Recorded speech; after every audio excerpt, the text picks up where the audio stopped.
रोज के काम कभी ख़त्म नहीं होते हैं। दिन पर दिन हमें कुछ नया नया काम देखने को मिलता है, जिससे कि हम बहुत ही ज़्यादा उलझ जाते हैं और साथ ही साथ हमारा टाइम कभी बहुत ही वेस्टेज होता है। लेकिन आज मैं कुछ यूज़फुल टिप्स लेकर आई हूँ, जिसको फॉलो करके आप टाइमली सभी काम को चुटकियों में कर पाएंगे। Hello everyone and welcome back to my channel. कैसे हो आप सब लोग? आई होप कि आप सब बहुत अच्छे होंगे।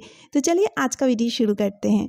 लहसुन को जब हमामदस्ता में हम कूटते हैं तो कूटते टाइम देखिए इस तरह से उछल के बाहर आ जाती है, जिससे कि ना लहसुन को हम अच्छे से नहीं कूट पाते हैं। तो इसके लिए यूज़फुल टिप, जब भी आप लहसुन को हमामदस्ता में कूटे तो थोड़ा सा ना नमक इसमें ऐड कर दीजिएगा, क्योंकि लहसुन में नमक डालने से लहसुन बहुत ही ज़्यादा सॉफ्ट हो जाती है, जिस वजह से इसको कूटते टाइम ये उछल के बाहर नहीं आती है। लेकिन हाँ, आपको इस बात का भी ध्यान रखना होगा, जब भी आप सब्जी में लहसुन को डालेंगे तो सब्जी में नमक आपको कम डालना होगा, क्योंकि लहसुन में नमक है। इस वजह से बहुत ही अच्छा टिप है, 100% इससे रिजल्ट मिलेगा आपको। मैं हमेशा इसको फॉलो करती हूँ। मेरी अगली टिप है नेल कटर को लेके। तो नेल कटर में हम अपने नेल्स को काटते हैं या तो फिर नेल्स को अच्छा सा शेप देते हैं, यही ना। लेकिन फ्रेंड्स, इसका यूज़ हम और भी बहुत तरीके से ले सकते हैं, क्योंकि देखिए हमारे घर में इस तरह का कढ़ाई, कुकर या तो फिर पैन होती है जिसमें ना हैंडल लगी हुई होती है, और वो कुछ ही दिनों में इस तरह से लूज़ होने लगती है। तो इसको टाइट करने के लिए जो टूल आती है वो कभी कभार क्या होते हैं ना, घर में मौजूद ही नहीं होती है या तो फिर गुम हो जाती है। तो इसका जो पैच है, ये वाला पैच को हम टाइट करेंगे नेल कटर से। जी हाँ, इस तरह से बहुत ही इजीली आप इसको टाइट कर पाएंगे। तो देखिए इस तरह से आप पैच को घुमा दीजिएगा तो ये टाइट हो जाएगा। अब दिखाती हूँ, देखिए किस तरह से ये टाइट हो चुकी है। आई होप कि ये टिप आपको यूज़फुल लगी है। गोल्ड ज्वेलरी को क्लीन करना हमारे लिए बहुत ही सरदर्द है, क्योंकि हम इसको सोनार के पास लेके जाने के लिए बहुत ही ज़्यादा सोचते हैं, क्योंकि जब हम सोनार को इसको क्लीन करने देते हैं ना, तो वो 2-4 दिन रख देते हैं, जिस वजह से थोड़ा सा डरते हैं। लेकिन आज आपको मैं बहुत ही बेहतरीन तरीके से घर में ही इसको साफ करना बताऊंगी। इसके लिए हमें चाहिए यूज़ किया हुआ चाय पत्ती ले लीजिए, और चाय पत्ती में इलायची, अदरक जो भी डाल के आप चाय बनाते हैं ना, पहले आप उसको हटा दीजिए। उसके बाद आप चाय पत्ती को 2-3 पानी से अच्छे से धो लीजिए, क्योंकि जब हम चाय बनाते हैं तो इसमें दूध, शक्कर वगैरह डालते हैं, तो उसको अच्छे से धुल लेना है। ठीक है, तो इस तरह से देखिए हमने धो लिए हैं इसको। और अब हम क्या करेंगे, उसी सॉसपैन में मैंने पानी ले लिया है, और पानी लेके जो धुली हुई चाय पत्ती है उसको डाल देनी है, और बस इसको इस तरह से बॉईल करना है। तो देखिए यूज़ किया हुआ चाय पत्ती फिर भी देखिए कितना बढ़िया सा कलर आया है। अभी हम क्या करेंगे, दोनों बाउल यहाँ पे रखा है। अब दोनों बाउल में हम चाय पत्ती वाला पानी डालेंगे। दोनों बाउल मैंने इसलिए लिया है, एक में हम सिल्वर ज्वेलरी क्लीन करेंगे और एक में गोल्ड ज्वेलरी, यानी कि 2 सॉल्यूशन बनाएंगे। ठीक है, अब हम दोनों बाउल में डालेंगे बेकिंग सोडा, यानी कि मीठा सोडा।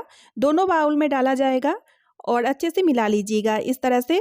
और बेकिंग सोडा डालने के बाद ना बहुत ही झाग होने लगता है।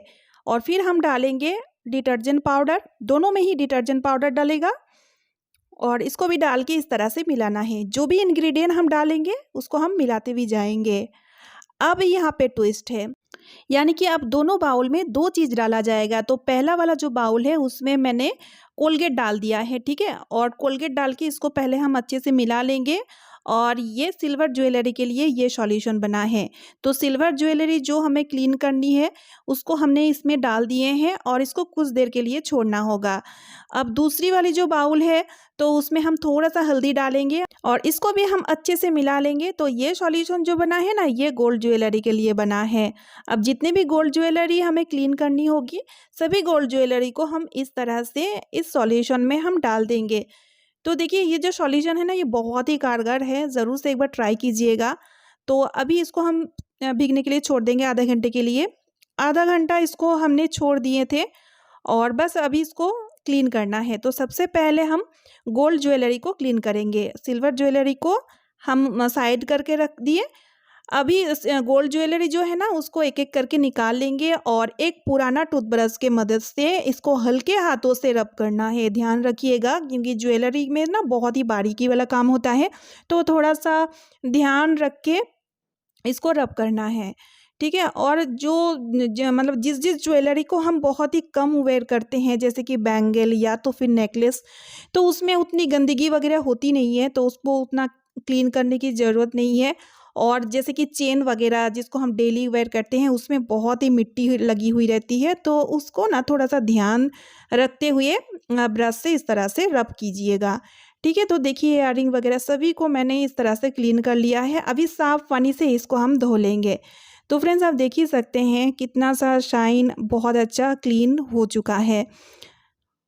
देखिए इस तरह से ज्वेलरी क्लीन हो चुकी है। अभी सिल्वर ज्वेलरी को हम क्लीन करेंगे और सेम इसी प्रोसेस से हम सिल्वर ज्वेलरी को भी क्लीन करेंगे। पायल में बहुत ही ज़्यादा गंदगी थी। पायल हम बहुत ही ज़्यादा पहनते हैं और पायल में देखिए कितना बारीकी वाला काम भी है। तो बस ध्यान से इस तरह से रब कीजिएगा टूथब्रश की मदद से और बस इसको साफ पानी से धो लीजिए।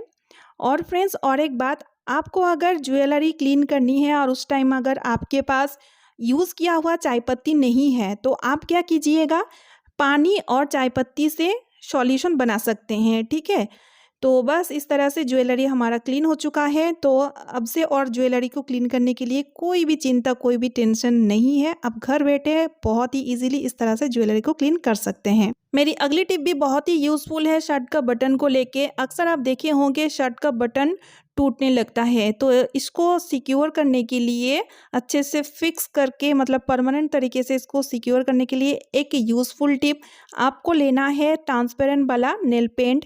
कलर वाला मत लीजिएगा, क्योंकि ट्रांसपेरेंट वाला लेते हैं ना तो फिर वो दिखता नहीं है। तो बस इस तरह से आपको करना क्या है, बटन का मिडिल में यानी कि जहाँ पे धागे का गिट है वहाँ पे इस तरह से थोड़ा थोड़ा करके नेल पेंट आपको लगा देनी है। ठीक है, इस तरह से लगा दीजिएगा, सभी बटन में लगा दीजिए। तो जब भी घर में न्यू शर्ट आती है ना तो मैं इस तरह से सबसे पहले ये वाले काम मैं करती हूँ। अभी इसको हम सूखने के लिए छोड़ेंगे। ठीक है, पहले सुखा लेंगे अच्छे से, जब सूख जाएगा फिर हम शर्ट को फोल्ड करके रखेंगे। तो बस ये बहुत ही यूज़फुल टिप है, एक बार ट्राई ज़रूर कीजिएगा। मेरी अगली टिप है पुरानी दिए को लेके। तो पुरानी दिए जो होता है ना उसको हम फेंक ही देते हैं। ठीक है, लेकिन इसको ना फेंक के हम इसका तरह तरह का यूज़ ले सकते हैं। सबसे पहले आप दिए को ना अच्छे से धो लीजिए। आज जो यूज़ मैं बताने जा रही हूँ ये बहुत ही यूज़फुल है। हम लोग इस तरह का ग्रेटर, चाकू, नाइफ यूज़ तो करते ही हैं। ये छोटा छोटा किचन टूल जो है ना वो डेली यूज़ आने वाला है। तो इसको यूज़ करते करते ही इसका तेज, इसका शार्पनेस जो है ना वो ख़त्म हो जाती है। तो इसको तेज़ कराने के लिए हम मार्केट जाते हैं, लेकिन अब से मार्केट जाने की कोई ज़रूरत नहीं है। इस पुराने दिए की मदद से इस ग्रेटर को हम बहुत ही आसानी से तेज़ कर पाएंगे। तो इसके लिए आपको करना क्या है, एक दिया ले लेना है और दिया को इस ग्रेटर में इस तरह से कसना है, यानी कि ग्रेट करना है। ठीक है, देखिए इस तरह से आपको ग्रेट करना है और इसको चारों ओर घुमाते हुए इसको ग्रेट करना है, ताकि ये अच्छे से तेज होने के साथ साथ अच्छे से क्लीन भी हो जाए। क्योंकि आप देखे होंगे इसको यूज़ करते करते ना ये पीला पड़ जाता है, तो इसका पीलापन भी इस तरह से हट जाएगा। और सेम इसी तरह से आप बड़ा वाला जो ग्रेटर है उसको भी तेज कर सकते हैं, क्योंकि देखिए किचन में काम आने वाला छोटा बड़ा सभी ग्रेटर तो लगता ही है। और सिर्फ ग्रेटर ही नहीं, आप इससे कैंची, चाकू को भी धार कर सकते हैं। है ना फ्रेंड्स, कितना बढ़िया सा आइडिया। आई होप कि ये आइडिया आप सभी को पसंद आया है और यूज़फुल लगी है और आप लोग ट्राई भी करेंगे। तो बस फ्रेंड आज का वीडियो मैं यहीं पे एंड कर रही हूँ। उम्मीद करती हूँ कि आज का वीडियो आप सभी के लिए बहुत ही यूज़फुल और अच्छी लगी होगी। अगर वीडियो यूज़फुल लगे तो वीडियो को शेयर कर दीजिएगा। चैनल पे पहली बार यानी कि न्यू है तो चैनल को सब्सक्राइब कर लीजिएगा और एक लाइक ज़रूर कीजिएगा। तो मिलती हूँ नेक्स्ट वीडियो में। Bye friends and thanks for watching.